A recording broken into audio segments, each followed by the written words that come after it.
Hello, everyone, and welcome to Anatomy of an Adaptation. This is a podcast that aims to compare and contrast classic novels with their cinematic adaptations.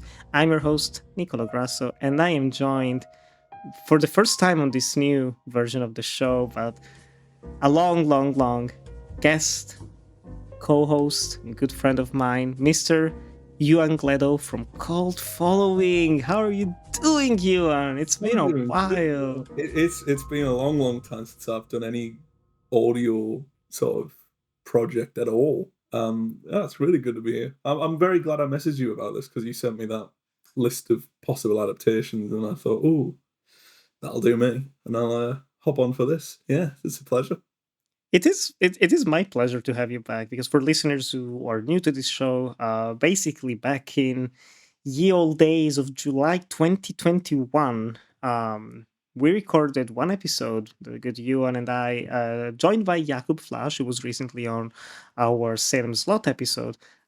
We recorded the beginning of what was Death by Adaptation, talking about Quentin Tarantino's Once Upon a Time in Hollywood. Oh God, Um, yeah. yeah, and since then we had almost a year and a half of recordings where we talked about, I want to say, like 38 or 39 episodes together, the two of us. That sounds about right. Yeah, I think one of the last ones we did was possibly Blonde. Or Apocalypse Now, or one of those. Like One it or two, was some very interesting conversations on very wide yeah. ranging of topics. One of my favorite conversations that we had was about filth. Um, Oh yeah, that was a fun one, but Irving Welsh, right? yeah, Oh that's the one. man, the memories. But it only makes sense that for the reboot, for the return of of Ewan on the podcast, they will talk about something that's very British and also very tied to a reboot itself. Because today we're talking about Ian Fleming's Casino Royale, very briefly the 1967 adaptation, and the 2006 Martin Campbell reboot. By the cut of your suit, you went to Oxford or wherever.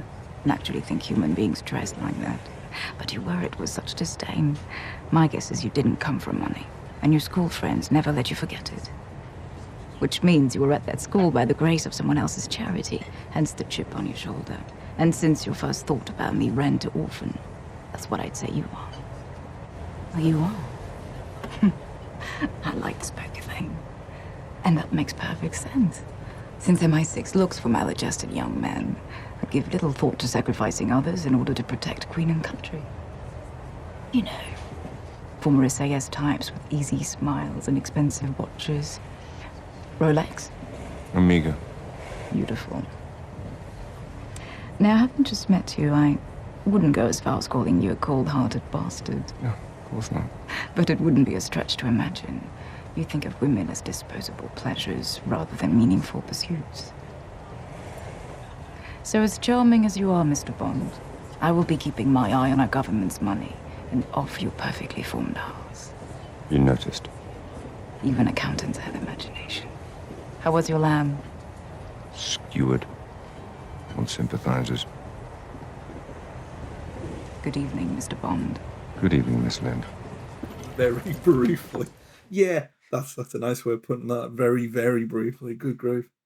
Yeah, we'll get to the 1967 version. But of course, we're talking about James Bond. James Bond was born in literature, but at this point, he is essentially primarily an icon of cinema, iconoclast, and being portrayed six plus times, depending on how you look at it, by various actors over 7 decades, over 25 films. Like, it's a juggernaut, and I'm just interested.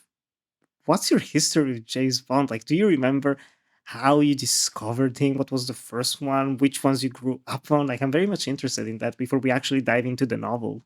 I think like any good film that I've got any sort of nostalgia for. I mean, Casino Royale released when I was 6, the 2006 one, not the 1967 one, obviously. But when that film released, when obviously Daniel Craig first took the role, I was a bit too young to watch it. And then Skyfall came out in 2012, which was about that time, I can start watching the Bond films. I was 12, so it's kind of like, well, age appropriate, off we go. And I watched that film with my dad and his dad, and that was the last film I watched with my granddad, and then we watched Spectre when that came out. So it's Bond is very much a family favorite in my house. At the same time, Casino Royale is, not to sound too pretentious 4 minutes in, but it's very much Casino Royale is the first film I felt like I experienced rather than watched, which is the real big change for me. So it was really nice to go back and watch it again, essentially after. Oh, I think I first watched it in about 2016 because I was thinking, Wow. oh, I've got to watch all of these Bond films. So it's been nearly a decade since I first watched it, but then that was a decade on from it releasing. It's kind of hard to think it's 20 years old next year, which is makes me feel old. But God, no, it yes. the films have been like such a household name. But I think that's also because in the UK they get shown on TV all the time.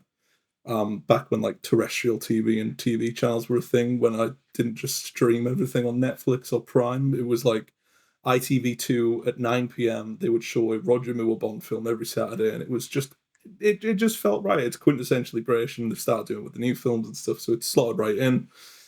As far as the book, I mean, I remember there used to be like a charity shop library where you exchange books, like a book exchange, and I took the hardback series of Silence of the Lambs, and from that I got all the Ian Fleming Bond Oh, books, wow. um, which are still on my shelf somewhere. Having said that, I've only read Casino Royale, and that was about 4 years ago. But yeah, very inherently Bond family tied to the series. Do love the films. I've seen about all of them now. A few have fallen through the cracks, but I'm not really interested in catching up the latter days of Roger Moore. But what about you? What? Obviously, it's like Bond being a not an inherently British character because obviously there's a couple that have Americanized him and then moved him along as Australian for a period. But what what was your entry into it? I can't remember the actual first one that I watched because it's just something that's always been a part of my growing up culture. Like my parents loved James Bond. They come from like adoring the Sean Connery era.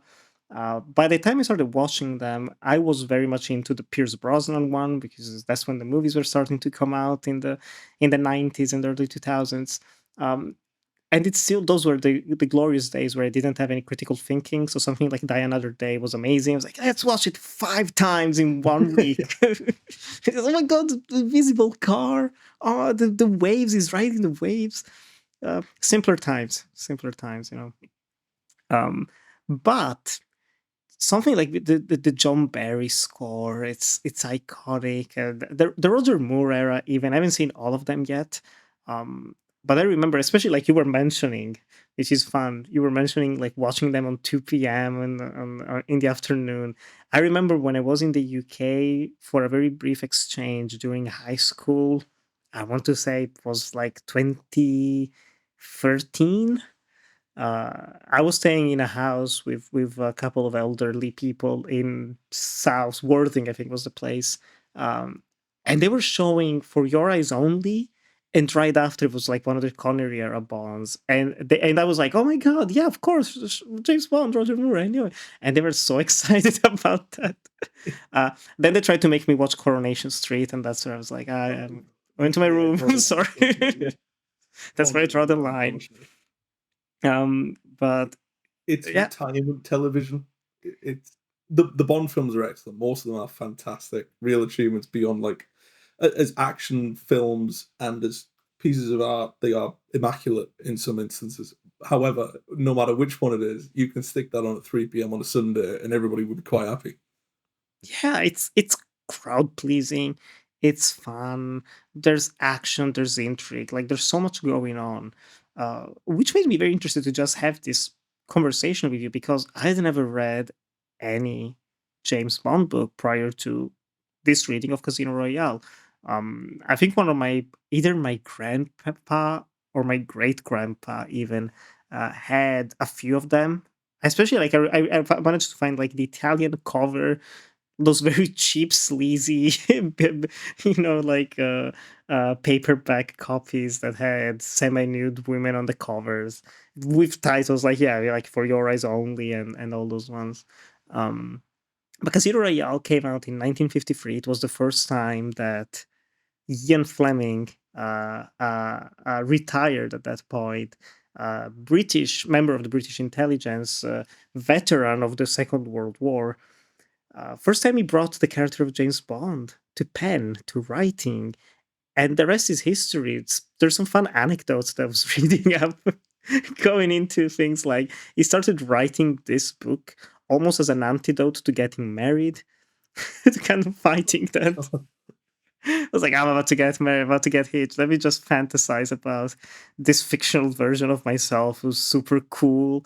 And of course, when you say super cool, the written James Bond, I will talk about him properly in a second, but cool by 1953 standards. By today's standards, bit outdated, just a little bit outdated. What were your thoughts, you on Casino Royale? You said also this was your second time reading it. So what did you think the first time around? What was it like on this reading? What a build up, right? Yeah, my second time reading it. I think it was one of the books that I kind of pillaged through in lockdown. I think it was one of the first books that kind of got me back into reading, not because it was any good, but because it was quite short. It was brief. Yeah. It's Bond. Everybody knows what it is, and it's weird to think, like you said earlier, that James Bond started in literature and became this icon of the screen. Because if the books were of a better quality, it's one of those characters that is up there with Sherlock Holmes in British literature, which is amazing to think.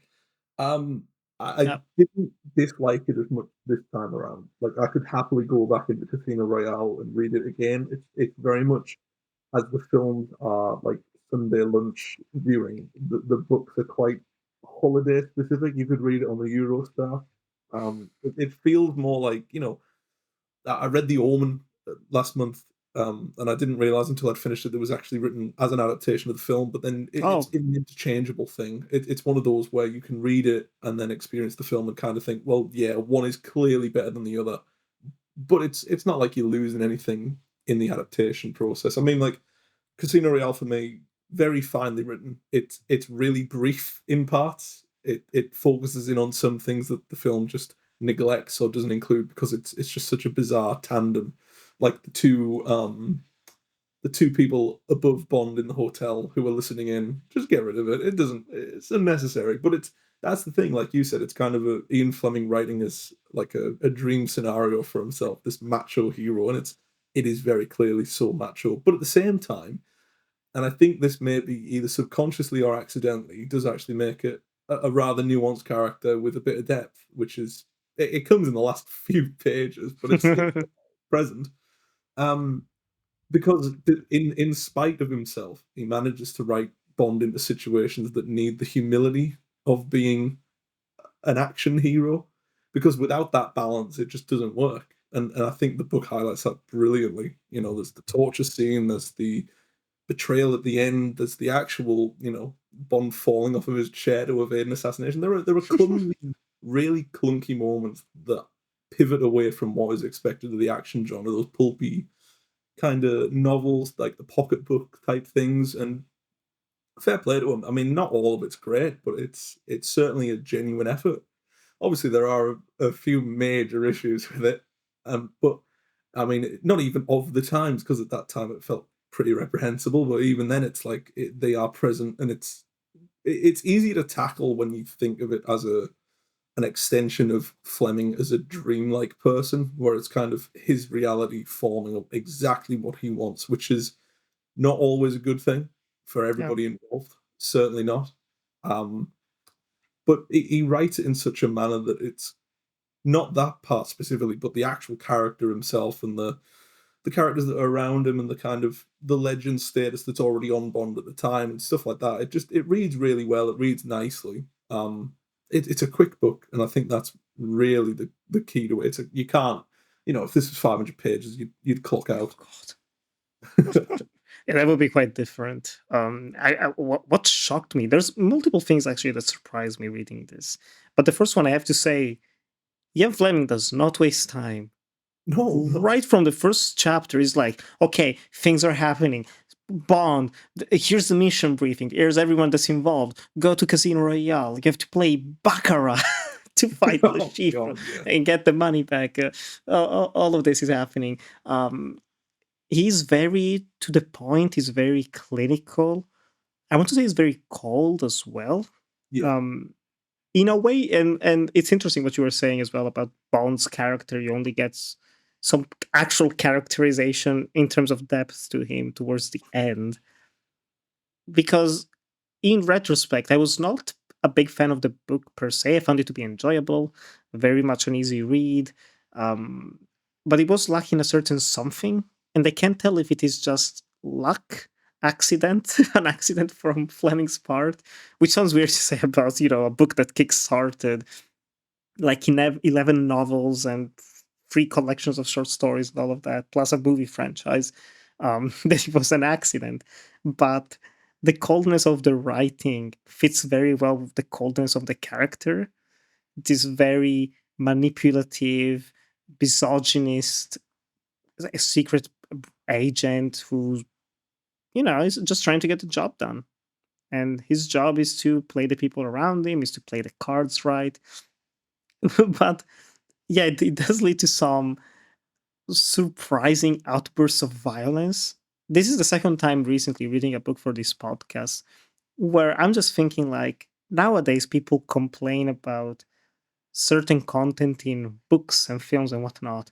And Ian Fleming wrote all of these things in a 1953 novel, like descriptions of limbs coming off of an exploded car, a very graphic torture scene that has been immortalized in the Daniel Craig film that we'll talk about in a bit. But all of those elements make for a very brutal novel, that also has interesting elements about just the world at the time, with the Cold War just starting, British and Americans coming together in this coalition to fight. Uh, the evil organization is called Smursh, something. I keep every time I think about it, I want to say Smurf. It's not, but that's what I think about the little blue people. Bond's biggest adversary, Gargamel. Of course. um, but yeah, no, it's, I don't know, it's surprisingly tight. I've said surprisingly so many times because it was indeed just a surprising read. Just, I was not expecting it to be this concise, this to the point, this close also to the film that we're going to talk about, or vice versa. Actually, that the film was this closely tied together to the source material. Um, but yeah, but the character of Bond is something else. What did you think about him? Just on the page and the way he interacts with all of these characters, Le Chiffre, the main villain, Vesper Lynn, who's the first official Bond girl, we can say. There's a lot of, well, like you said, surprising is the right word. There is surprisingly a lot of layers to the Bond character in the book, which is, I guess it's easy when you adapt it because you can see in hindsight where those moments come from. But like you said, with the explosion, the limbs, the near death experiences, there is an actual weight to those, which I don't think many action books of the time or afterwards actually had. And I Hmm. think that might be partly because of Ian Fleming's background, the post-war feeling, the horrors of the war and its impact is certainly not lost on either Fleming or Bond as a character. Those moments of violence actually do have knock-on effects, and we start seeing that in the films as well, decades later, where it's Bond is actually a bit withered in himself and so on. And you get that feeling in the film as well, where there is no sense of relief for him at any point. Even like the very last page is still very adrenaline infused, very full on, and it's because of those interactions. There is the very much the oh, I'm better than you, I'm British type of aspect to it, which is funny. And I think the thing I liked about Casino Royale the second time going through it is some of these moments with Bond particularly are just unintentionally quite funny. The explanation that the two bombers have accidentally thrown the wrong button and they've blown themselves up instead of Bond. It's little bits like that that are lucky, but also the situation. You could put that in a sketch show now. It's Yeah. one of those where it's and like you said, the post-war stuff as well, especially. I mean that affected a lot of the films as well, which is I don't think it's implicitly said that Le Chiffre is Russian, but he works for a Russian organization because that, I suppose, is the scapegoat of the time because of the Cold War. It's very much, even though Ian Fleming is dreaming of like this ideal macho scenario, he can't escape the real world around him, which is quite nice because it affects the character in a lot of ways, Yeah. particularly with the interaction, the Vesper Lynn stuff, which is just inherently sexist and poor at the end of the day. That's, there's no way around that. And in spite of itself, again, they managed to bring out a fulfilling character with depth to them. And I think that's the surprising thing about a lot of the Bond books and the films as well, is that those characters that seem just like bit parts or one note, they do have a depth to them. You just kind of have to, you do have to apply a bit of whataboutism and so on, but there is a depth to some of these characters. I feel like Mathis as well, for all these, in the second one, and, well, I say the second one, Quantum of Solace, people remember, I'd assume, but in the book especially, he's kind of the cue of the situation, that novelty character of, oh, he's actually quite helpful.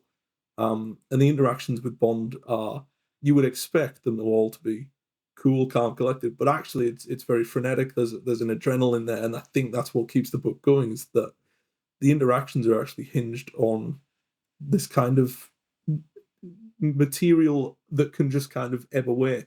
This kind of, it's not guaranteed. Who is James? Like, I mean, at this point in the series, nobody really knew who James Bond was. It was the first in the series. Nobody knows if he's going to win or lose. Obviously, he's the hero. Of course, he's going to win. But there is a sense of danger there. There is an aspect of, oh, it actually could go wrong. And I think through those interactions, particularly Vesper, especially towards the end, it does get to the feeling of, actually, it is a victory for Bond, but not exactly a happy ending. I do love how we can go from, oh, I don't want her on the job, to, oh, marry me, within 5 pages. That was excellent. But that is, It's just getting nurtured, classic guy move. It's like, I don't like you, I despise you, but wait, I'm sick, I'm in bed. Oh, you're being there for me. I love you. It's just, that's pretty much what happens. it is, yeah. And again, it's, I don't feel like Fleming writes with the purpose of giving depth to these characters. I think he's writing the male fantasy perspective.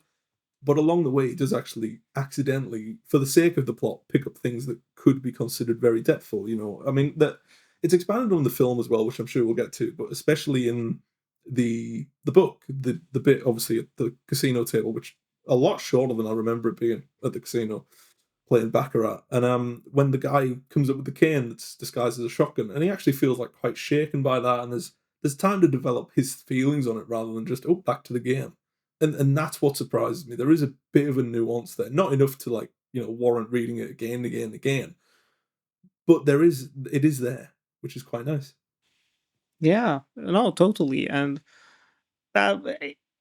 it, it was funny. I was reading up a little bit on Fleming's decision to create the character. I wasn't able to find any information yet, so if any of the listeners know, do tell, please, in the comments. But I couldn't tell if he was writing with the plan of turning him into a recurring character or not, because the way that this book reads, not only in the content itself of the narrative, but just the way he treats the character of Bond, it feels very much self-contained. He goes through an entire story arc, ending on a very, very bitter note that doesn't feel like someone being like, you know what, he's gonna be this cool ass guy for 11 books, like 10 more books after this one. Um, he called him James Bond because he wanted this to be like the dullest name and dullest person imaginable. It's just insane that it ended up having the opposite effect, actually. Um, and also, he said that he wanted the guy to resemble a mixture between himself, like Ian Fleming himself, and Augie Carmichael, the singer. And I was looking it up. I was like, okay. They also mentioned it. I think it's Vesper or someone mentions it in the book. It's like, yeah, you look kind of like him, just like kind of like the Augie Carmichael. Um, but yeah, no, it's of all the sequences in the book. Like you mentioned, the failed assassination attempt with the car totally came out of nowhere, and it was very fun in its own twisted way. Um, Also, the character of Mathis that you mentioned, very much an exposition machine, but done right. Uh, Yeah. there's all these moments. The entire second chapter of the book is literally the briefing that Bond receives about here's the Schiffer, here's his two guards, like split in the way that an actual brief from the time would be like, and it works. It works great. But then you get to the relationship with Vesper, and it's hard to read. Um, in this case, I don't think it's just an intentionally like, oh, he's trying to portray this cold man. It's like, I don't think so. Um, Knowing where the female characters in Bond films from the time, and then consequently also from his books, they're not uh, the smartest, the nicest. They're always some subtle sexual pun, or not so subtle, to be honest. Uh, I don't know, like it felt a bit wrong, which kind of adds, and I kind of want to talk about the ending of the book as well now. Um, because pretty much, and I'm just taking for granted that the people who have watched at least the 2006 film know the plot of that. It's pretty much the same thing, only self contained, primarily in the context of this Casino Royale, which is set in the north of France. Um, but the way that the novel ends is on this truly unexpectedly poignant note that completely took me by surprise, because you have Bond starting to fall in love more and more with Vesper Lind. They spend time together, they have sex together, but they still keep in separate rooms. But she's getting more and more shaken. Something from her past is coming back. She sees someone and she's afraid for her own life. And then one day Bond goes to look for her and she killed herself. She took some sleeping pills and left this suicide note, and he reads it, and that note is beautiful. And I was reading it, I was like, oh my god, this is amazing. And the final line, of course, is an old timer. But what did you think about this ending?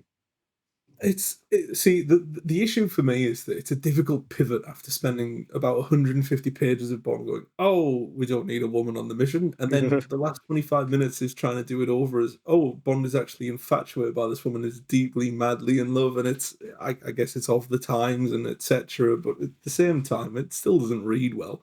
Mm, But it is a nice twist. I think it's like credit where it's due. It is the fundamental of a pulpy action novel is the twist at the end to make sure the character is unsatisfied. And it's like you said, this is a self-contained story, but that ending has the effect of a disappointing but fulfilling end. You know, it's the realism angle. It's the not every ending has to be a happy one, and that was perfectly fine. It's a self-contained story. It ends where it does, and that's it. We can pick that character whenever and whatever for.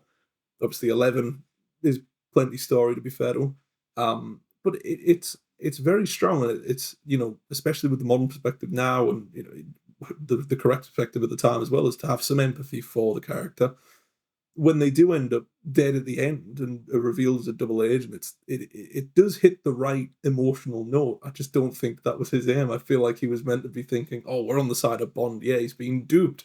How dare he?" But in the reality, bitch is dead. yeah, it's an awful line, but it's become synonymous with the books and the series as well. But it's been adapted differently. It's the perspective change of Daniel Craig's Bond and Ian Fleming's writing is Mhm. so vastly different. It's genuinely staggering at times.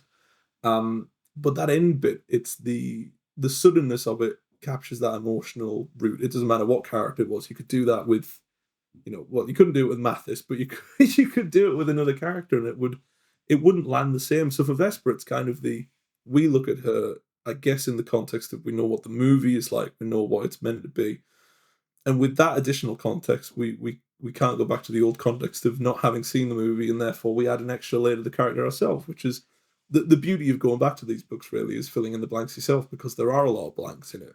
But at the same time, that sudden punch of emotion at the end feels really strong, even with the downfall of the writing. Sometimes not quite getting the emotional angle right. That there is a back and forth there, but most of it is just Bond complaining that Vesper's being moody, and then Bond trying to pry it from her, and her going, "No, I don't want to talk about it."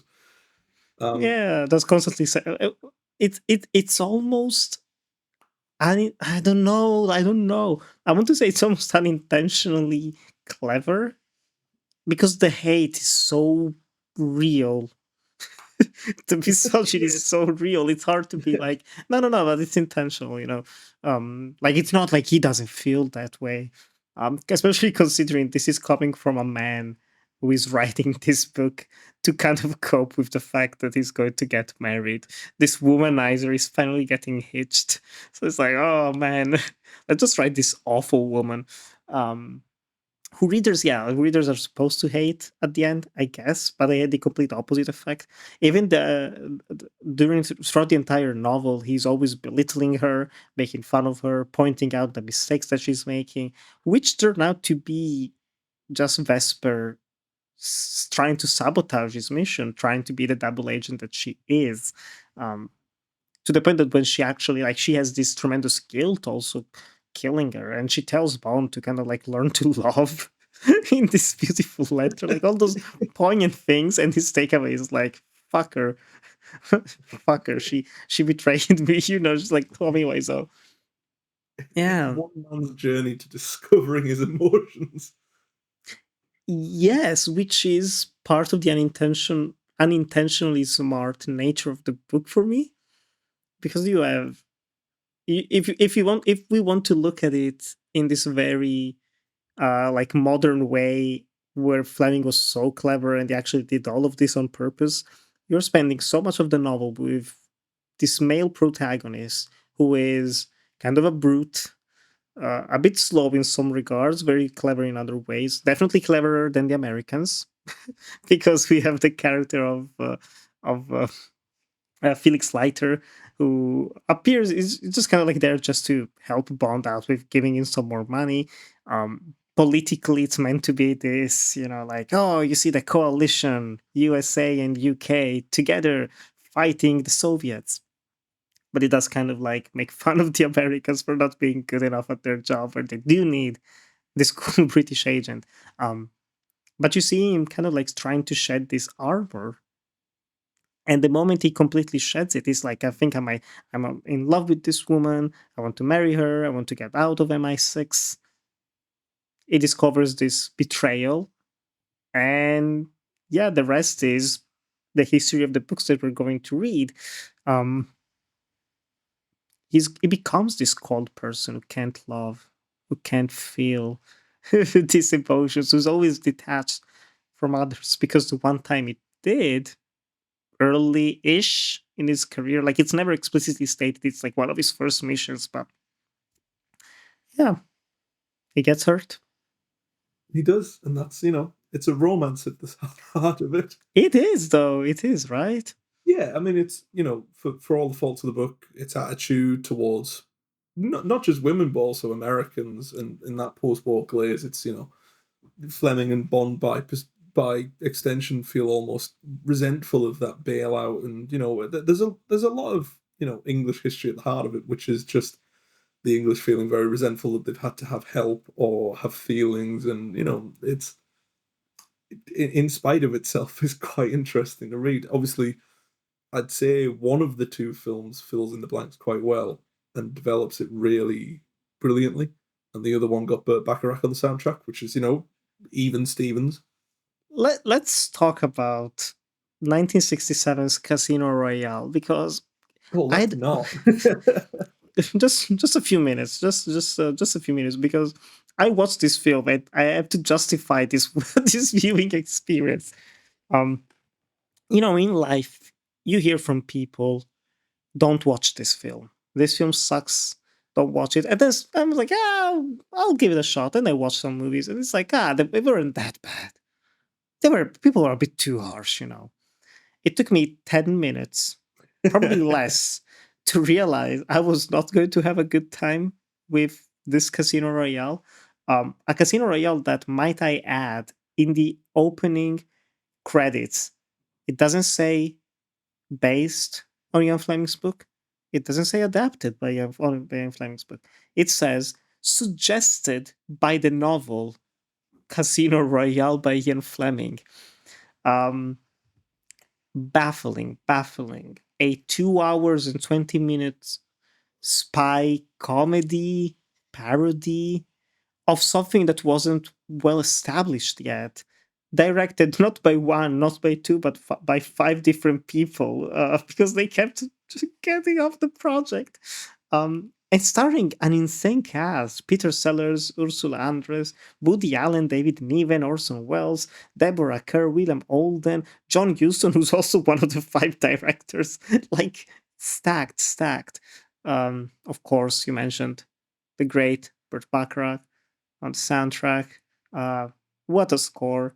The Book of Love comes from this film, which I did not know. Oscar nominated song, thus making this an Oscar nominated movie. Um, what did you think, Ewan? Of I know you'd already seen this as well, so I don't think I ever want to see this movie ever again. But you rewatched it for this podcast, and I feel bad for making you watch it. And I known it was like this. I was willing to give it the benefit of the doubt because my, taste change, your opinion on film can drift this way or that way. And I think Casino Royale, the 1967 version, I'm resolute in the fact that it is atrocious. I mean, it has that layer of bad that like a really kitschy 60s comedy has, like What's New Pussycat, or another Woody Allen film there. Yeah. On that level, it's that type of hammy, dated comedy that wouldn't have landed at the time, doesn't land now, and is really just tricky to get through.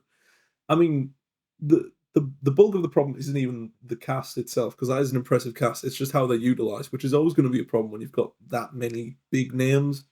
You never, I mean, it's happened before and it's happened again, like movie 43 or something Oh like that. You know God, what I mean? yeah. And like you said, Bond was not an established character at this point. What they had like 3 movies in the can with Sean Connery. Hadn't adapted Casino Royale, and I'm assuming this movie had some reason to give them to not adapt it until decades later. It's interesting because basically it's a mess. Like, everything about this movie is a mess. But if I read correctly, it's something along the lines of the producer of this movie had the rights because they were kind of like just sold separately. He had the rights and he contacted MGM and the Broccolis to kind of like ask to let him make Casino Royale. And they heard this pitch and they were like, no. But he still had the rights. So it was like, well, instead of like wasting them, I'm just gonna make the most of it and turn this. I don't even know what the movie was going to be about, but he basically changed the movie idea that he had and turned it into this overt parody. What a horrible origin. It's It's kind of it's like, it's telling. yeah. I mean, it's very, you can tell who was big in the 60s by looking at the cast. David Niven, Peter Sellers, Ursula. Yeah, it's like it's just an amalgamation of everybody that was popular during that time, and far from it.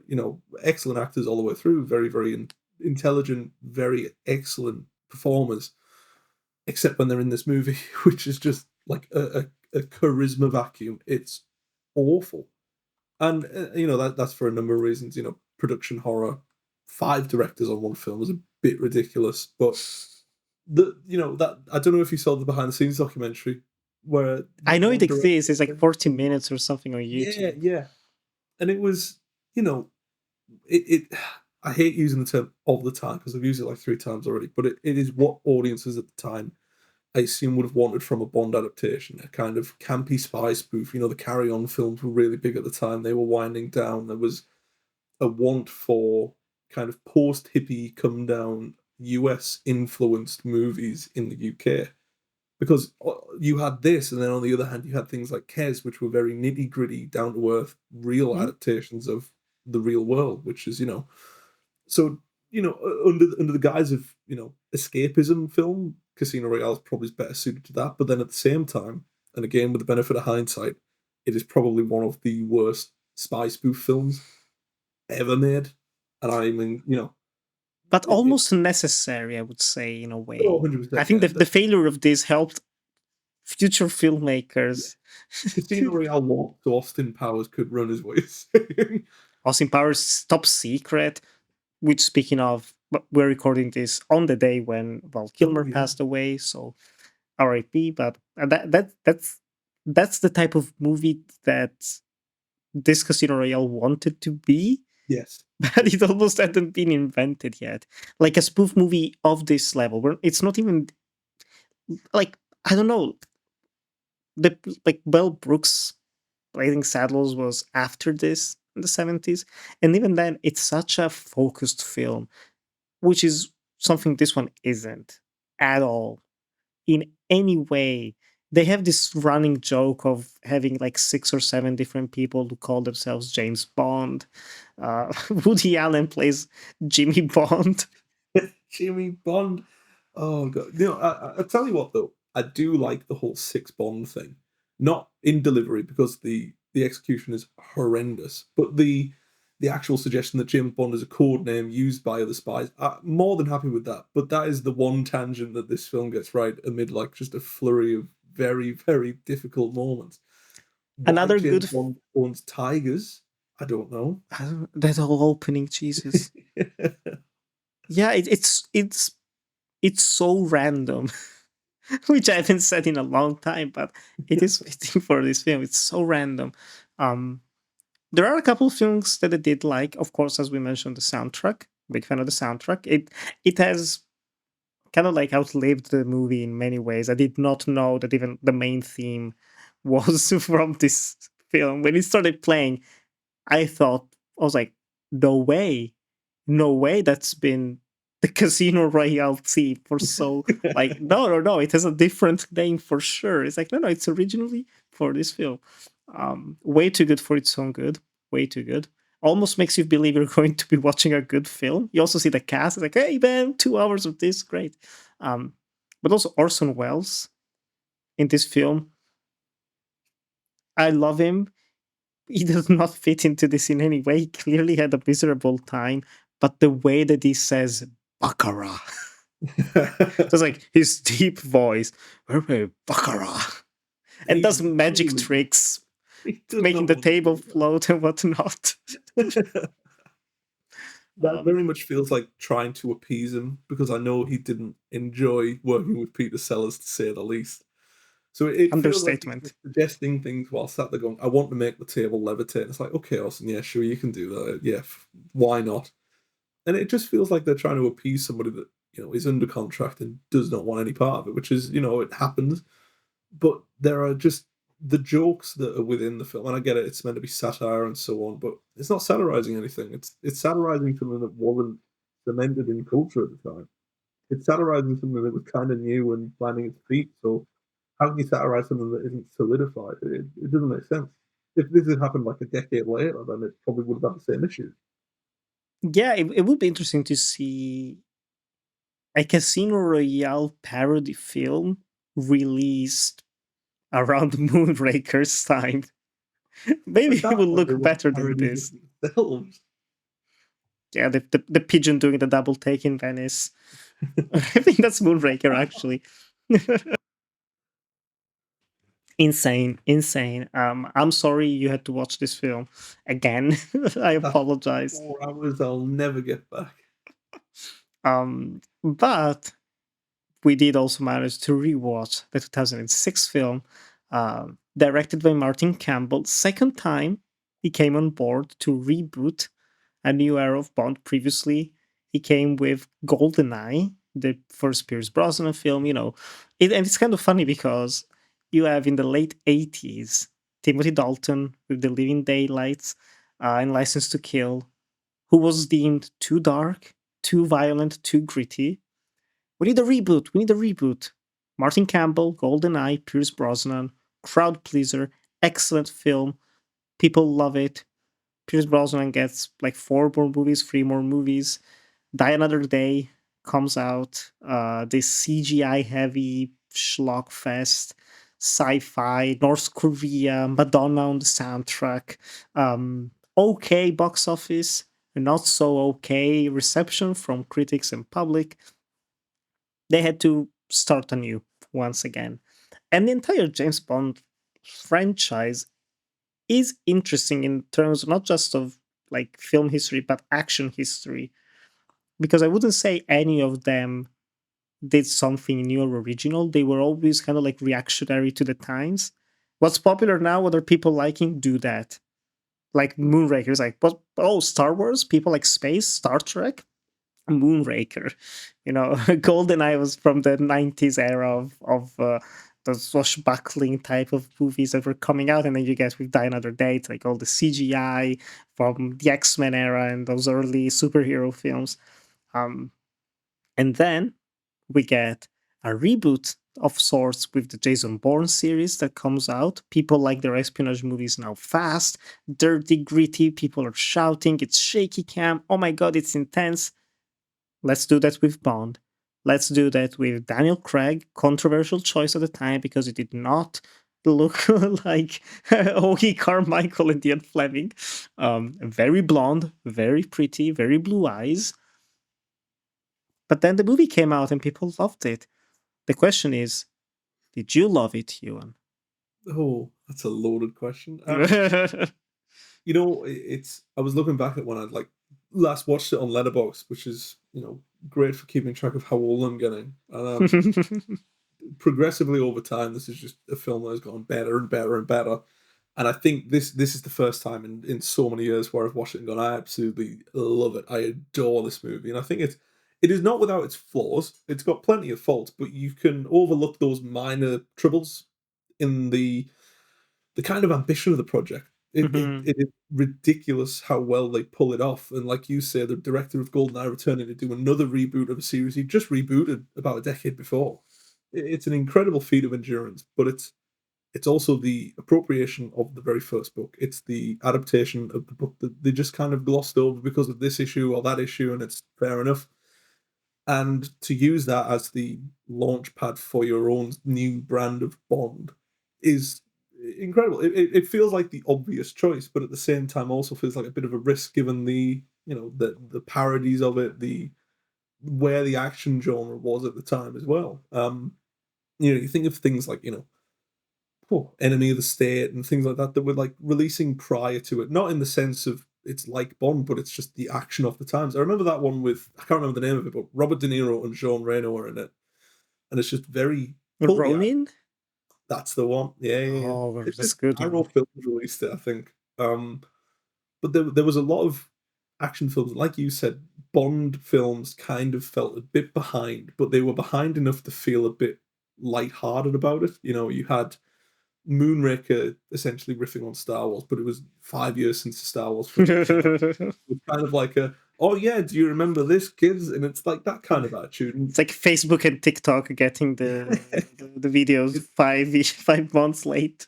Yeah, it's the AI voice telling us what is happening on the screen. But with Casino Royale, it kind of felt like like you said, the dirty, the nitty gritty espionage films. They were really popular, especially with Batman Begins came out around that time as well, and that was kind of pushing for a visual aesthetic that is more darker, gothic, a bit edgier, and it's really nice to see. With Bond, there were certain restrictions, I think, in both its presentation and its character that didn't limit it, but actually made it so that you keep the fundamentals that are always in the series. Bond is this, Bond is that, he's suave, he's charismatic, etc. But at the same time, you've got to adapt him to new environments and new genres because that's what's popular. Mm-hmm. And I think this is the first time they actually lined that up with a Bond that worked well. You've got a Bond that is, a risky choice at the time, but Daniel Craig is outstanding, with a genre that is just about rightly placed to adapt a story like Casino Royale. If Star Wars were big in 2006, it would look like a very different movie. Sometimes when following what's popular, you do get a gold rush, and that happened for the Bond films. And looking a bit further into the future, obviously it didn't quite happen with Quantum of Solace, but it did spawn an excellent game for the Xbox 360. So Oh my god, yes. Oh yeah. Yes, Oh, yeah. the first person cover shooter. This really weird amalgamation of Casino Royale and Quantum of Solace, where the missions actually overlap, and it's bizarre. But pretty good Call of Duty like. Yeah, it was very good actually. To be fair, I remember playing it all the time as a kid. That was probably my first experience with Bond. Actually, my first experience with Star Wars with the Lego games. To be fair, but with this Bond, you get the whole. I do feel like, obviously there's been product placement in Bond films before, but this is the one that feels like it makes the most sense, if that makes sense. You've got the Heineken bottles, you've got the Aston Martin, but it feels like it's Bond. It feels like that is what he would drink, that is what he would drive, that's what he would wear. Mm-hmm. And it feels like it's the first time that Bond has been fleshed out as a person. And I know Sean Connery's kind of the first place best Bond that everybody goes to. But for me, it's Craig because it manages to capture that accidental humanity that Ian Fleming had, where it's Bond is a person, not a machine. You get to see that weaker side of him. You get to see the cuts and the bruises and all the emotional turmoil, and that is what the films preceding it, especially with Pierce Brosnan, were trying to get to, but then kind of just went, fuck it, CGI invisible cars and John Cleese's Q's assistant, please, instead. Oh, Which is, yeah. probably nearly as bad as Casino Royale 67, but people don't want to think about that. What was it? Halle Berry was in that one as well, wasn't she? Yeah, yeah, yeah. She A, was. a, She a was. lot of, a lot of the big stars of now, Halle Berry is a sensational actress, but Pierce Brosnan and Halle Berry went on to have some real clangers in their discography after Die Another Day. You think of Catwoman. I don't know what your thoughts are on Mamma Mia, but I've watched that film several times and never seen it sober. There's a lot of, there is an inherent risk, and I always come back to, Bond is now a big character. It's such a huge. It's basically a brand. The character itself is a brand, like a Batman, or and Christian Bale in that GQ interview said Batman will kill your career. That's what his agent said, or someone close to him. And it is the challenge. It's the challenge of being bigger than the person you're taking over from. Whether Daniel Craig felt particularly challenged by Die Another Day is a different story. But I do feel, and this is going way ahead and going off topic, but I do feel that's why has not been a Bond appointed yet. It's the send off that Daniel Craig had, and I'm not going to spoil it, but essentially he spent 5 films with that character, nearly a decade, and nearly 2 decades, sorry. And there's such an end to that story that whoever follows it is going to have to match the caliber of that story, and that does seem like an impossible task, especially now that Amazon's got the rights to it without the Broccoli's involved, which is dire. You've seen what they've done to John Wick, you've seen what they've done to X or Y, and it's not going to go well. But No, anyway, it's a bit depressing. it is. But at least Casino Royale probably my favorite Bond film apart from Skyfall. And I know that's controversial because it's like, oh, two Daniel Craigs. It's like, yeah, I mean, Goldfinger's outstanding and From Russia with Love's a lot of fun, but as far as true storytelling goes for the Bond series, you cannot get better than Craig. You just cannot. I've had a long history with this film, mainly because you said that you watched it after Skyfall, right? Or even Yeah, after yeah. um around Spectre. But I actually watched this back in 2007. Um because I was like, my parents love James Bond, as I said, and they just love to buy the movies. Like, oh yeah, it's just like this thing with Pierce Brosnan. We didn't watch it yet. Let's just buy it.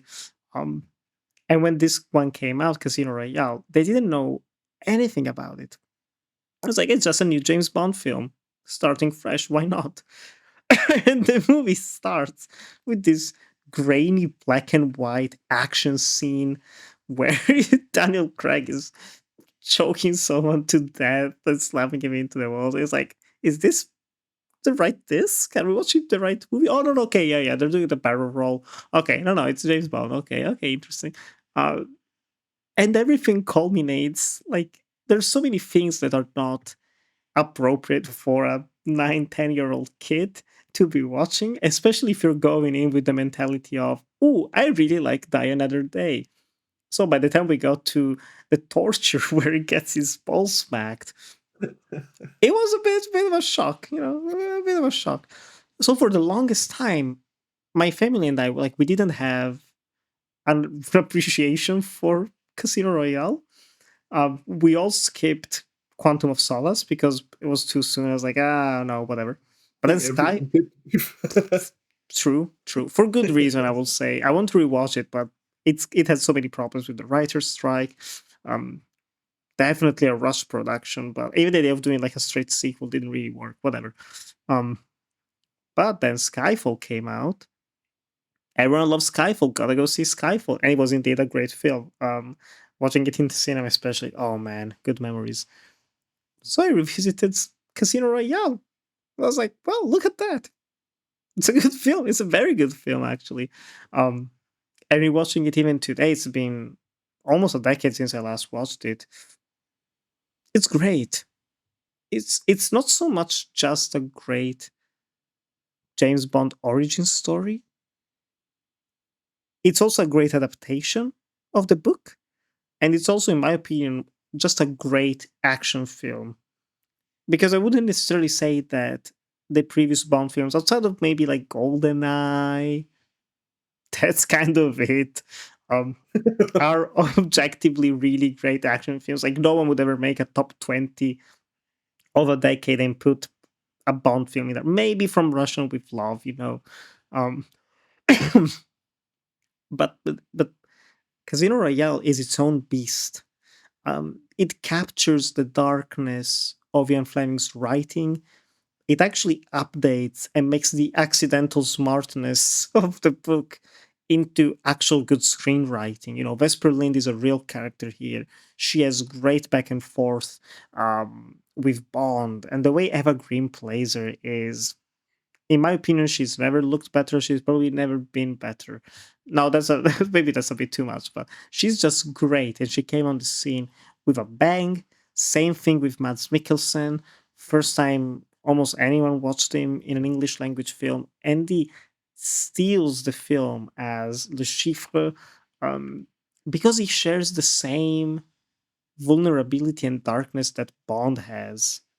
That's at least the way that I see it, because it's not just, you know, in the book, he is cool villain guy with a lot of money. He owes money to bad people, but you know, it just comes back to bite him at the end of the book when he gets killed off while torturing Bond. In this film, he's constantly getting his ass kicked because Bond is accidentally destroying his plans without knowing it yet for the first half of the film, right? It's such a fun dynamic, but it also almost makes you feel bad for the bad guy, but it also shows that he has no love, he has no humanity left in him. There's this great moment that has him being attacked in his bedroom, hotel bedroom at Casino Royale by Ugandan terrorists. But I guess like it's very vague with all of his plot machinations of who he's funding as a just generic terrorist organizations in Africa, Russia. Who cares? But he gets attacked by them, and they threaten to like cut off the arm of the woman that he's with, who is dating, and he doesn't react, and they actually like don't do anything because like look at him, like pathetic man. He doesn't even try to stop this, just letting it happen. And it's a great juxtaposition to Bond trying to save Vesper when she gets kidnapped, trying to, you know, oh my god, what's happened to her? Let her go, and all of that, like trying to save her afterwards. It's just those little details in the screenwriting that truly make it pop. But also, it's just a sick action movie. It's also just simple as that. Parkour, chases, fights in tight stairwells. It has it all. It has it all. It's a very neatly tied film. You know, those layers of what you want from an action film, what you want from a drama, what you want from a thriller, they're all there, and it is wonderfully put together. I mean, there's a lot of scenes, be it the action when he chases the casino player before in the Bahamas when he heads to the museum, Oh, so and fun. having that little stab off. Even that, it just between that and then the cars that are terribly sorry, scratch the Aston Martin. Those just feel like inherently Bond specific things. They feel like things that Bond would do, and it feels like a reflection and an addition to what was going on in the Fleming book, because Fleming book didn't really have those moments of, oh, Bond's actually quite cool. We like Bond because he's the protagonist in the book. We like Bond in the film because he's cool. He is actually a very, you know, he's just cool. He's a cool guy, you know? And that is probably the fundamental basis that Casino Royale runs on, is that you have a legacy character with a lot of recognizable other characters, you know, minus, you know, Mathis and Le back and Vesper, of course, Mhm. who have been identified in the book, haven't been adapted to the screen properly. And in bringing them to the screen, there is a weight because of the Bond name. You know, Le is essentially the original Bond villain, which is, you know, it's mad that he hadn't really been properly adapted, you know, in a film without Jimmy Bond up until that point. Um, like you said, the casting is outstanding. I think it's probably Mads Mikkelsen at his very best in an English language film. Same for Eva Green. The same even for, I'm going to get his name up because I don't want Giancarlo Gianni. Incredible. Giannini, Giannini, my apologies. That's well, legend. I'm right because like Bond, I'm English, so Queen and Country and all that, or whatever it is. And I tell you what, that's actually what I forgot to mention as well. Is and I don't know how relevant it is to Bond in the films because it's kind of played pretty straight. It has to be because of the wider perception it's given and more people are going to watch it than read it. But I don't feel in Casino Royale, the book, that Bond is inherently very patriotic at all, especially towards the end. He's fallen out of love with his country, he's fallen out of love with his job, and he doesn't really seem like a reason to go on. And I was reading that thinking, yeah, Bond, yeah, nicely done. And in the book, obviously, it's very different. It's one of the few things Fleming writes well, but there is the occasional hang up of Bond is finished with what he does. He's finally ready to pack it in. And that comes through the film as well. I mean, every one of the films, despite how brilliant some of them are, the overarching effect is Bond is ready to retire. And that just seems to be the case for all of them. But for Casino Royale specifically, it is accepting that we're not here for the start of the journey, but at the same time, we are here for the making of James Bond.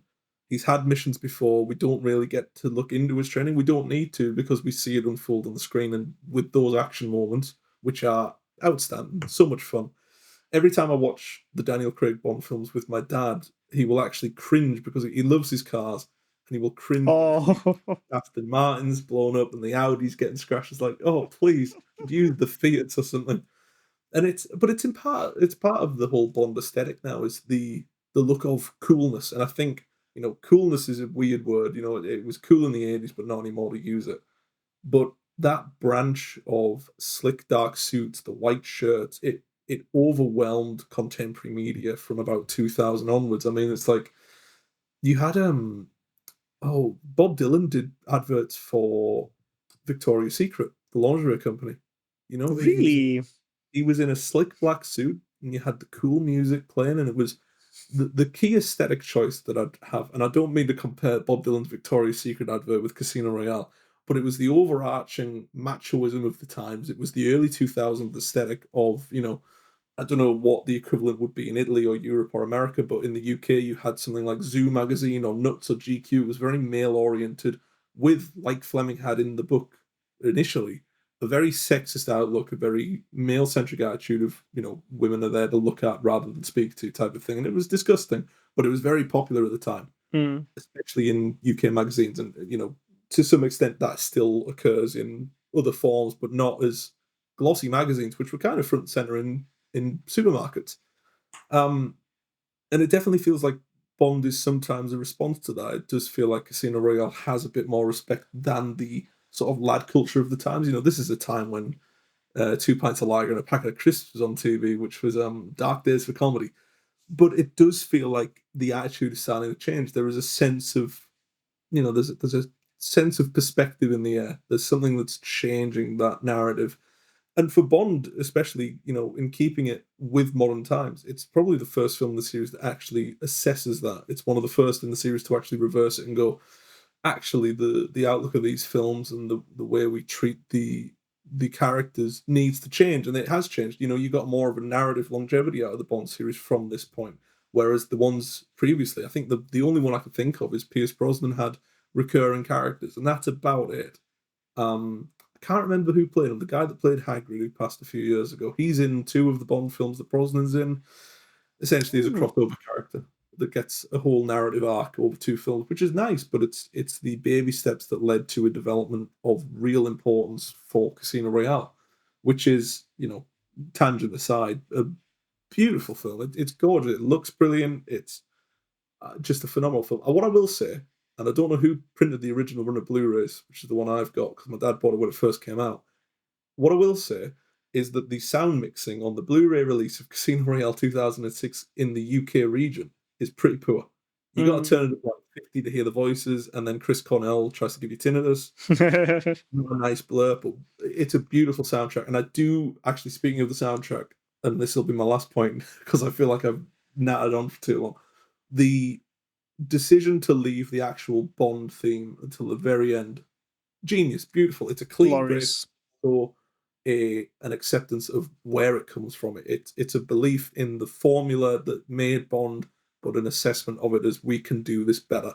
And I think that's beautiful. It's probably why Casino Royale has lasted this long. It's why people still talk about Casino Royale. It's why people still return to Bond. It's the assessments that Bond has made, even in hindsight, or even with the perspective of, oh, you like Star Wars, try Moonraker, is that there is always something in there that goes, but actually, this is something that's happening in the real world, and this is something we can adapt. And there's for a film series that feels quite simple, of secret agent goes on mission to stop Russians, there is a lot of depth to it, especially Casino Royale, which has real characteristics and real heart. And I think it's the soulfulness of the Bond series, which they never quite got again, because there's that frenetic energy of this is a reboot, this is the new Bond, this is the new aesthetic, this is the modern times, which you get a kind of closure with Skyfall, and again with No Time to Die. But I think Casino Royale as an actual standalone piece, whether it's connected or not, is remarkable. It is not a perfect film, but it's pretty close to being outstanding. Yeah, you can almost feel the stakes of the card game, of the poker Texas Hold'em, not the Baccarat, which I still don't know. I read the rules. I'm like, I don't. You know what? Sure. Like, there's a reason why it's fallen out of popularity. Yeah, it's not like gambling sites have baccarat on them anymore, unfortunately. No, yeah, I don't think I've ever even seen it advertised anywhere, like outside of casinos and whatnot. Um, but you can almost feel the stakes of the game itself from the film playing to the stakes of the filmmaking itself. Like, this has to be great. We can't rely on CGI as a crutch. We we see that people are loving what Paul Greengrass and the other guy, Doug Lyman, are doing with Jason Bourne. We need to be as good, if not better than that. Um, and in my opinion, they pull it off. They really do. Um, there's there's something to be said. Just the first 20 minutes of this are impeccable, going from the black and white opening to the set piece in Madagascar with the free running. I need to mention the guy's name, Sebastian Foucan, the the inventor of free running, basically of parkour. Um, it's such a cool set piece because every single action sequence in this, like you mentioned as well, is just setting up the character more and more. In that sequence, you see that he doesn't play by the rules. Just like this guy is sliding around, and he's always finding like heavy, strong alternatives to get around these things. Literally just smashing through a cardboard wall instead of doing some gymnastics, um, culminating in this crazy explosion in an embassy, which is still such a intense sequence and way of ending the set piece. Um, but every other action set piece as well later on is developing something more. And one of my favorites is the fight that he has with the two Ugandan criminals, terrorists, whatever, warlords, I guess, um, in the stairwells of the Casino Royale. Because that's also the first time that Vesper sees death and how that affects her, and it makes everything more real for her. So also knowing what's going to happen later on with the reveal, there's more to it, right? Um, and it's always these little moments where the film just slows down because it's so fast paced, it's so kinetic, but then it slows down. They know that people need to take time to process things, and the characters need time to process what's happening. It's low key brilliant in a way. In low key brilliant for James Bond standards. Um, but yeah, it's just so fun. It's just so darn fun. It is one of those films, irrespective of, like, the merits of the plot or Judy Dench being absolutely phenomenal. Who I'd be remiss if I didn't mention Judy Dench, because she is an absolute powerhouse for this series, and I don't think she gets enough credit for being essentially not just the narrative foil and the exposition machine, but also a hell of a character. Like just as an actor in this film and in the films before, she is very much the strongest part of Further adding confusion to the whole what's the timeline, because Judy Dench is here but it's his first one, but Pierce Brosnan, like people are way too obsessed with James Bond timelines. I don't know why. because it's more interesting than anything Ian Fleming wrote. No, but it is one of those films that, while at the same time it has a very complex narrative and a lot of moving parts, it's so seamless that it's an action film that you can just throw on. And it's the Commando aesthetic. I have a real soft spot for Arnold Schwarzenegger movies, and Commando is probably the cream of that. And at the same time, as the plot is actually, quite depthful. His daughter's been kidnapped, and it's his former ally, and it's really like, the plot is as serious as the filmmakers decided it is. And for Commando, it is horrendously silly. The man wears chainmail armor made out of wool, but irrespective, that there is the care in place. There is the care that comes with crafting a good story, and that's the fundamental. And Casino Royale has that, and it had to, because, like you mentioned, the Jason Bourne films at the time, they were really making waves. I remember those films coming out, like, well, towards the latter of it when Jeremy Renner took over. I remember those films still competing, even when they thought, Matt Damon doesn't want to do it, in comes another actor. And it showed that Bond's big change, and the one big thing it always had going for it, it's kind of like the ace up the sleeve, was it could remain fresh by changing the main character. It's still James Bond, it's still the same structure, but it was interesting to see how that character developed. And not many films can say, oh, we've got the same structure, the same character, but a different actor. Jason Bourne did it anyway, and it just kind of unraveled from there. Films are more not eager, but they know now that they can willingly change a character that people are comfortable with seeing. I mean, of all the films to do it, the Hunger Games did it, where obviously Seymour Hoffman tragically passed, but they managed to find workarounds. And as soon as films that are competing with one another, such as Jason Bourne, find out that they can actually use the same tactics, use the same merits and shortcomings as the Bond series, that's it. It's kind of, you're on a level playing field from there. So all the ingenuity that the Jason Bond series had with the steady cams and the shaky footage and all the espionage and Brian Cox in an incredible supporting role, they realized that they too. I mean, Mission Impossible tried to do it with Jeremy Renner again, but there is a sense that franchises can go on now. John Wick's found a way with My God, they just announced a fifth one. What is it? Ballerina, Development Hell, the fifth one, and then a Mel Gibson miniseries, which is the triple bill of shit. But again, it's, to come back to Bond, it's one of those where whoever takes over the role of Bond is going to have a hell of a time doing it. But those fundamentals that have been in place since Connery moved on are still there. There is still the character as a fully developed, slot yourself in and expose the personality that you want. With the fundamentals, are always going to be there. He's a cool, cocky, collected, charismatic character that's never going to change unless the wrong person for the job is in, like David Niven or someone. So, God, how bad that would be. We could get Burt Bacharach to do the soundtrack. Kurt Baccarat. I always thought, the first time I watched it, I thought Burt Bacharach, and I was like, oh, the card game Bacharach. Is that why they hired Burt Bacharach? But, I like to think I've grown a few brain cells in the 5 years in between. Yeah. Oh man. Yeah. I will say, in terms of like the adaptation, they do take everything that happens in the book, outside of like like, there's no car explosion of the failed assassination attempt. They have some alternatives to that, but basically the main thing that they do is just have a longer setup to the Casino Royale. It's 1 hour of a movie before Eva Green is introduced as Vesper Lynn, which feels shorter because it's just moving at a breakneck pace for the first couple of set pieces in Madagascar, and then at the airport in Miami, I believe. Um, but then once it gets the ball rolling, I love everything in the hotel with the casino game. Um, the dirty martini that's poisoning Bond, and he's just stumbling around and fails to resurrect himself. Once again, giving some more things to do to Vesper Lind as a character. She's more proactive in this film. You have that very graphic, like, again, I couldn't believe reading the book that the torture scene was one to one the same of James Bond naked getting his balls smashed with a rope by Le Chiffre.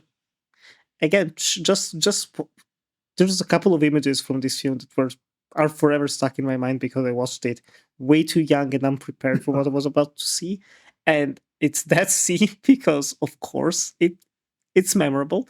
Um, but also the death of Vesper Lind, which is the last major change between the book and the film. Because the book, we talked about it's very intimate, it's very personal, it's very low key as well. It's just Bond reading this letter and she's killed herself, and that's it. In here, they create this elaborate set piece climax in Venice where she's stealing the money from the card game that was supposed to go back to the government, and she's giving it to other shady people who we don't know who they are. What's the sequel? Just all of that. It's all this setup, all these machinations. I like the sequence. I'm very partial to Venice myself. I've worked there. I've been there with Ewan back in 2022 for the festival.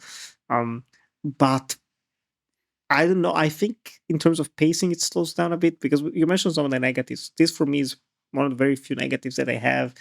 Um, it's a bit too over the top, where somehow by shooting floating air balloons inside the building, it just starts to collapse in the middle of Venice. Okay, I don't think that's how it works. I don't think there's floating air balloons keeping the buildings up.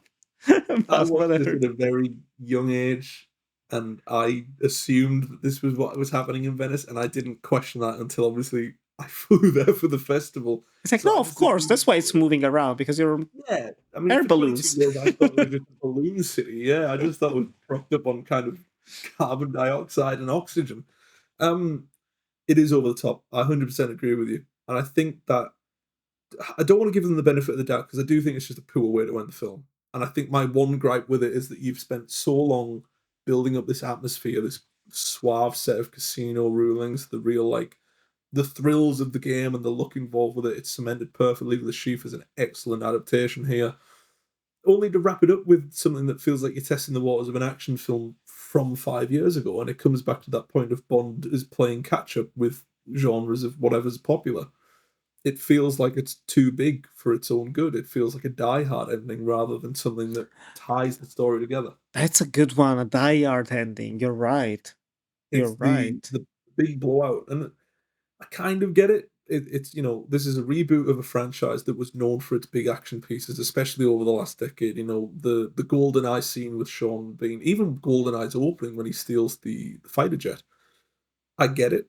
I 100% understand it. I mean, Tomorrow Never Dies had it. There is an expectation there, and I think more than anything, it's just the filmmakers testing the waters for if the audience wants that still. And they thought, no, they don't want it, so they made a whole film of it afterwards. Just did Casino Royale, add add in a couple of different characters, and make Quantum of Solace. Wasn't it? I can't remember his name, but I remember watching Grand Budapest Hotel when it first came out in the chapel, and Matthew Almeric, I believe, Amalric, yeah, Matthew Amalric. he's the villain in Quantum of Solace. He is the He least is- intimidating villain. Poor guy. Yeah, I mean it's very much up there with Jonathan Price playing a medium ogle, but again, it's one of those things where at the very least a franchise that of this age is still taking risks that don't pay off. More than happy to sit through it again and again. More than happy to see them experiment with what works and what doesn't. And granted, it doesn't work, but I think it's kind of masked by the emotional payoff. The whole he's lost Vesper and what that leads to afterwards, and it kind of feels like a nice homage to Ian Fleming's book that it ends on the same line, but at the same time, it just doesn't quite fit. But It's a bit harsh for sure, but I think even the shock of hearing Bond say "job is done" and the bitch is dead is it's very cold, especially if you're watching it as the origin story that it is. It goes back to the reason why it works as well in the book is that it's setting up his emotional detachment um, from the women that he's going to interact with. But I really like as well. Like I think Eva Green is fantastic in this. We've praised her, um, but the endings in the book is it just hits different. I like the sacrifice that Vesper does in here. That's going to be motivated more properly in the sequel, but we don't need that. I like that in the book she has this very passionate, personal, intimate final monologue that she's leaving James with. But that's also why it works. It's a book. Like you can't have the final 15 minutes of a James Bond film be him reading a letter. Just like in the picture of that. And then, who like he says the bitch is dead, hard cut to credits with Chris Cornell playing again. It's like doesn't It would work. be a bold move. Would have been very bold. But no, instead, like you mentioned earlier, it ends on this glorious moment where, in a very twisted way, once he has learned to love, he has to learn to unlove. And by doing that, he officially becomes James Bond. And then you get, the nine-piece suit with the gun saying, "What's your name? Bond, James Bond." Boom, John Barry's theme, cut to credits. Like, yes, Perfect. chills every time. Just thinking about it, I'm getting goosebumps. Jesus, it's glorious. It's fantastic. It's the way you, in my opinion, at least, it's the way you adapt something like the original Casino Royale. Yeah. Not as a 2-hour spy parody film. Jimmy Bond hiccuping is going to haunt my dreams, believe me. Counting down to his death. Good grief. But yeah, it's for me, it's everything that I want out of an action film. It's not only good action, except again for the climax, just the shooting. I think it's Martin Campbell, who's never been a great shooter director. I know that he has there was actually a new movie, Semi Small Tangent, that I watched late in 2024 called like Dirty Angels. Wait, let me double check the name. Was it actually called Dirty Angels? Dirty Angels, yeah. He also wrote it. Fuck. That was terrible. Absolutely terrible. Kind of bringing back Eva Green for this jingoistic feminist war movie. Sucks. He has a new one with um, Daisy Ridley. I've not heard good Cleaner. things about Yeah. that. Cleaner. Not to knock him down a peg or two, because he does an excellent job with Casino Royale, but he does feel like very much a journeyman director. He doesn't have a particular style. He's happy to work in the confines of what a producer wants. Perfectly reasonable, because it brings out great films from GoldenEye, Casino Royale. He has a real understanding for what makes Bond work. He does not have an understanding for how to make Ryan Reynolds look good in Green Lantern, but that's nobody can do that. Fair enough. Godspeed to the man. But there is a sense of showing up, doing what is asked, and making it look good, and that's his principle. And I think it's a very good principle to have, because you get moments like on the staircase when Jeffrey Wright grabs Daniel Craig's arm and he's got the knife, and it's the close up and it cuts away, and there is a beautiful compilation of just great moments that you can pull from this film. And most of it is dependent on that direction. Most of it, Martin Campbell gets away with a fantastic job. Yeah. But it doesn't feel like inherently his style. It feels very much you are being assigned to do a Bond film. Here's the aesthetic, here's the angle, here's the narrative, and it's very much okay, let's do it. And he does an excellent job. Yeah. And I think that's what makes me worried, as you mentioned earlier, for the future of Bond, because it's not only the directors, but also you do feel the Broccoli's involvement, for better or worse, to be honest. Sometimes they were a bit too involved, too closely attached to the projects, but it is their family's baby, basically. Yeah, The and reason. that's it there. The fundamental positive or negative decisions that they made, the decisions are made with a genuine care that studios can't give. Amazon is not going to take the same precautions as the Broccolis. It just wasn't happening. That's never going to happen. Not because it's Amazon or not because it's anything like that, but because an individual involved at this level of a project is very different to a group of people involved at this level of a project. And it's very rare now that you'll have an individual with big decisions to make on their own, basically, or with one or two people rather than a corporation or a conglomerate that has 20 people saying, well, we should do this or that. And it's that is how the little niche bits and pieces, that is how the little effectiveness is lost. It's how Bond is going to become just an action series rather than a standout. It's going to become a Tom Clancy adaptation rather than Ian Fleming spectacle, which is I'm open to it. I'm fine. I'll see what happens. But if they start pumping out miniseries like with Star Wars, like with John Wick, I'm hopping off that train as soon as it gets to the next station. That's me out. I haven't got enough time to invest that much, and it turns something that should be enjoyable into a non-existent hobby. You look at the amount of Star Wars material or Marvel material. I'm not knocking those because they're easy targets, but they are easy targets. Yes. It almost becomes a part-time job having to keep up with those series, and that is when the fun stops. It's what is the point? There are going to be narrative does, and the beauty of a Bond series, for instance, is you can look at something like Die Another Day and go, I'm going to give that one a skip. And that's the beauty of it. Whereas, a narrative like the Craig series, and I think that's the big change as well, it actually has thematics to it that will come back into play later in the series. And that's certainly not a first for the Bond series, but it's the first which feels consequential. Yep. And they tried it really quick with Quantum of Solace, found that they liked it, ran it even further. And I really enjoy that, actually. Beautifully put. Beautifully put. Before we go into our favorite quotes and film scenes, I have to ask you the final question. You know it, you love it. Oh, Which version of Casino Royale do you prefer? The 1953 book or the 2006 film? I'm skipping the 1967 one because we know the answer to that one. Well, now, if we speak objectively, only one of them was nominated for an Oscar, so I guess I'll have to go with that one. True. I think, Which is crazy, no Chris Cornell. Like at this point, the idea of Bond having a song nominated and written is automatic. I mean, just as a little aside as well, the rejected Bond songs from any film are usually incredible. Radiohead has one, Pulp has one. I love the There is Pulp has one. Pulp had one For for which Tomorrow one? Never Dies.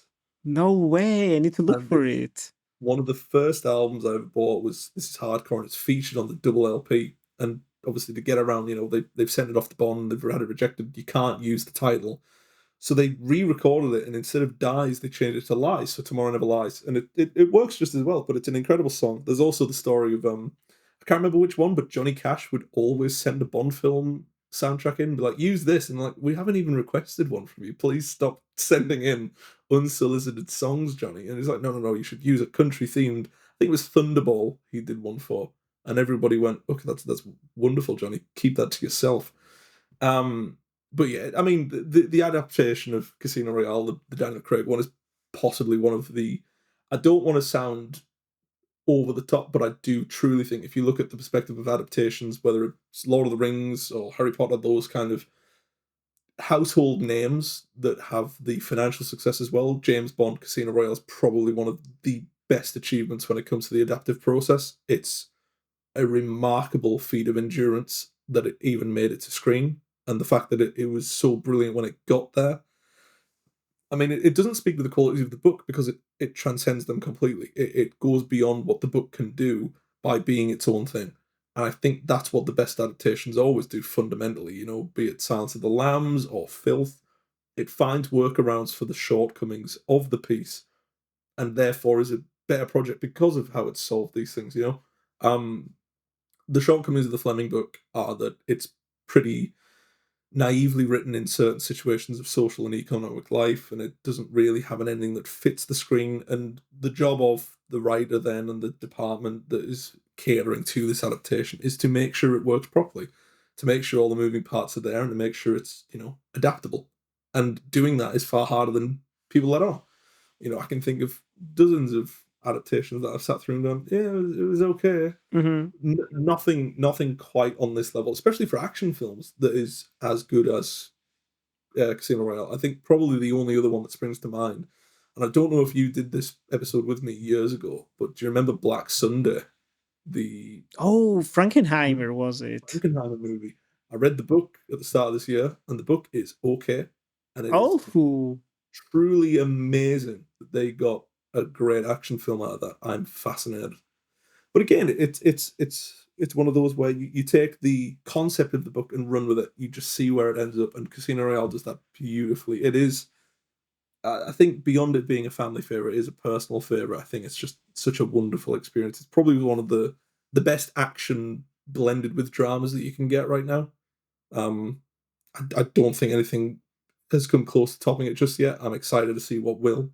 I don't think it'll be a Bond film though, which is the trouble.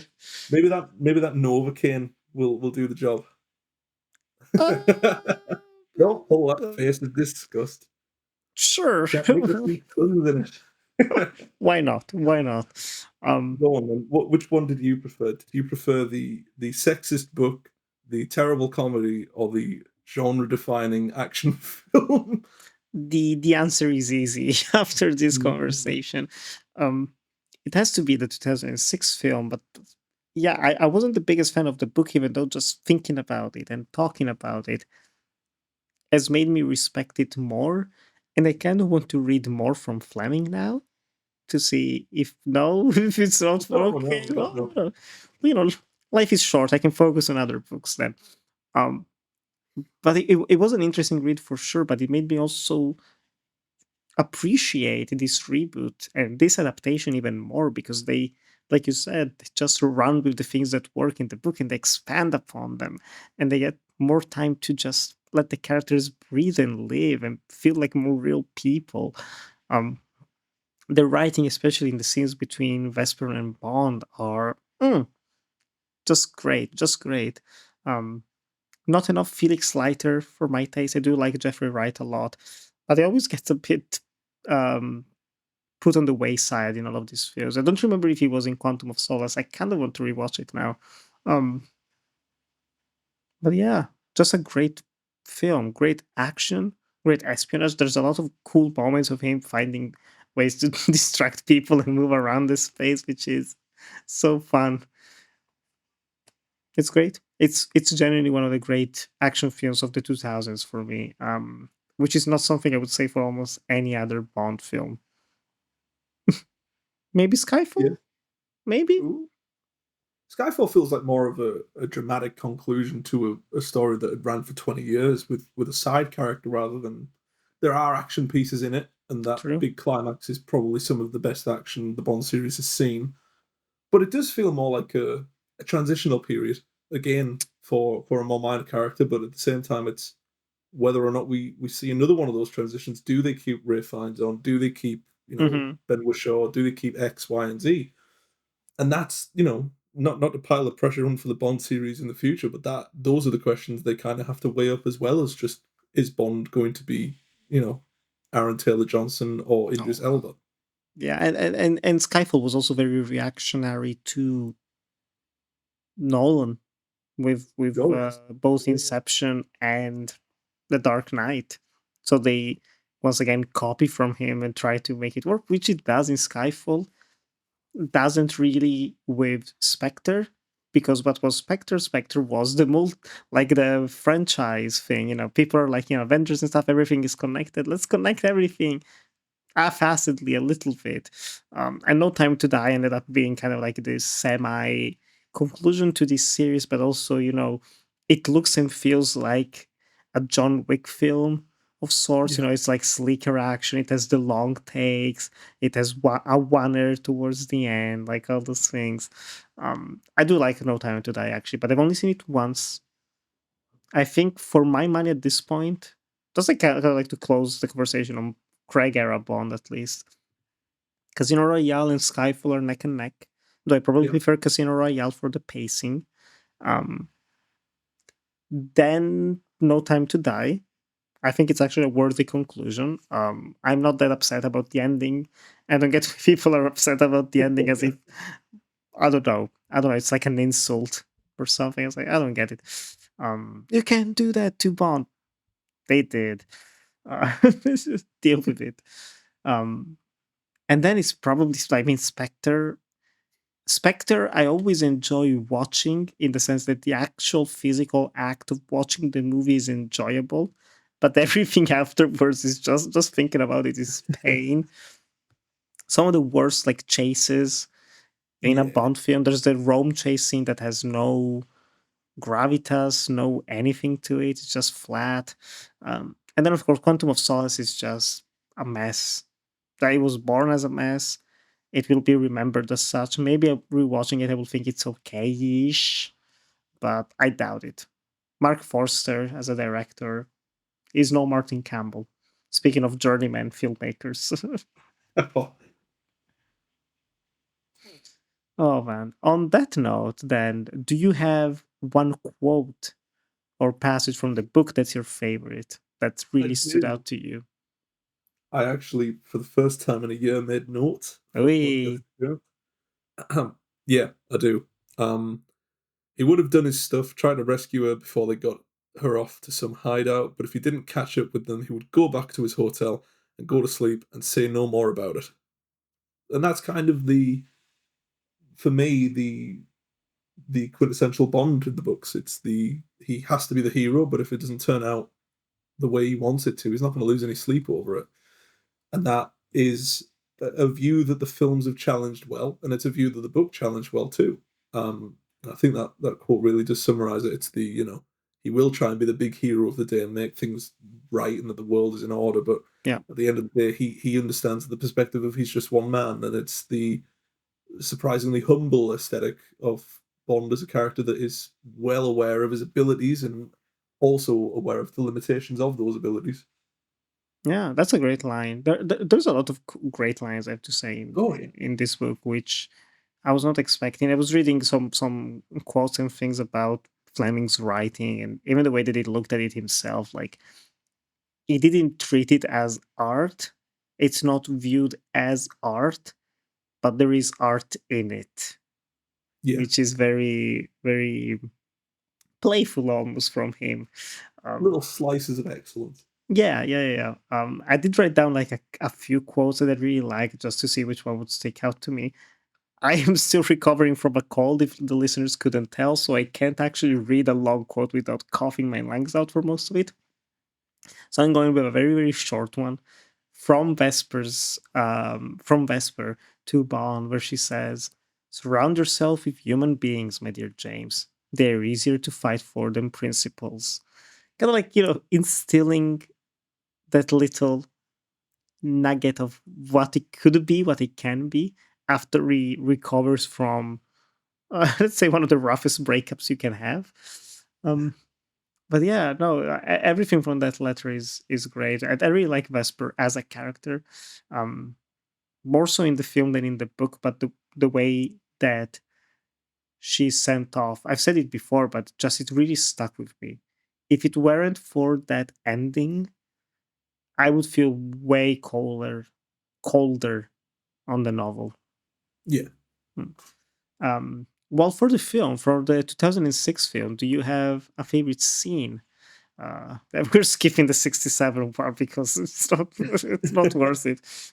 What I will say very quickly about the 67th scene is that watching that documentary, Orson Welles, speaking about Peter Sellers, and he said, I'm not doing any scenes with that fucking amateur, Oh my which is god. just remarkable, the real hate there. But the 2006 film, to be honest, it's not even one that has Bond in it or Vesper or Lashif. It's actually M when she's talking about, he celebrates getting double O status by shooting up an embassy. I wish it was the Cold War still so we could actually punish him. And it cements M as that, the figure of authority that is obviously going to get challenged, but it feels more respective. It feels more like there is a connection between Bond and M at that point rather than what it was with Brosnan, which was as Mathis was in the book, just an what you call a character for just telling the story. Exposition machine. Thank you. Problem with journalism is you learn so many words you forget the name, the proper. See, um, No, where Mathis is an exposition machine in the Brosnan films, M very much felt like that, and it's cool to see M return to those films. It was kind of the attachment to the old films to get the fans on board with what was a very controversial decision with Craig. And then at the same time, they find ample time to make her not just an exposition machine, but a real character. And I suppose that's why they felt they could take the risk with Skyfall later on. But the bit about the double O status and he celebrates by shooting up an embassy is it cements that kind of the lightness, but also he just shot up an embassy and that's what he's just done as his first assignment. Essentially, it's the balance, it's the contrast, it's the ballast, it's lovely. And you can only get that through certain characters in the Bond series. You couldn't get it with Ralph Fiennes as M. You can get it with Judi Dench as M. Yeah. That's not longevity. That's just how they act. Yeah, totally. That's a very fun moment, actually. You're right, and it also ties it. When rewatching it, I thought, it's tying it with the setting of the original novel of the 50s. Like, I wish it was the Cold War days. For me, it has to be one of the quieter moments. It's one of those images that was stuck with me over all these years, and they were revisiting it now. After they have both James and Vesper have survived the attack of the two Ugandan warlords. I don't even know, they never have like a purpose. I'm still confused on how to address them. Speaking of, one of them was played by Isaac de Bancolet, big Claire Denis actor. He was most recently even in The Brutalist, so that was surprising. I forgot he was in this one. There's a bunch of people I forgot were in bit roles in this one. There's like an Italian actor that's now very famous who plays the terrorist of the airport, the one who's driving the car, which is bizarre. Oh. Carlo Santamaria. But yeah, my favorite moment is after this sequence, this action set piece where Vesper is just completely traumatized from it. Bond finds her in the shower, fully dressed, just like letting water run over her, and he sits down next to her, and she briefly talks about, like, I can still feel the blood on my hands. I can't clean it off. And he sucks her fingers, which is very sexual, but not played for erotism. It's such a tender moment.